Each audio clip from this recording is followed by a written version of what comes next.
Welcome to Mr. Pronunciation Guide, where we master the art of pronouncing some of the world's most commonly mispronounced words. From tricky terms to curious names, we have you covered. Today let us dive in and learn how to say Egyptian Arabic means I love you so much or I love you to death.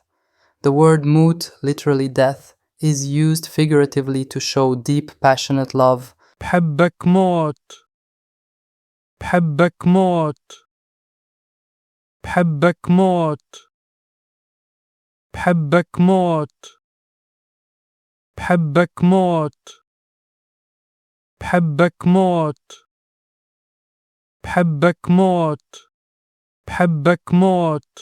Check out more videos on pronouncing tricky words and names with confidence.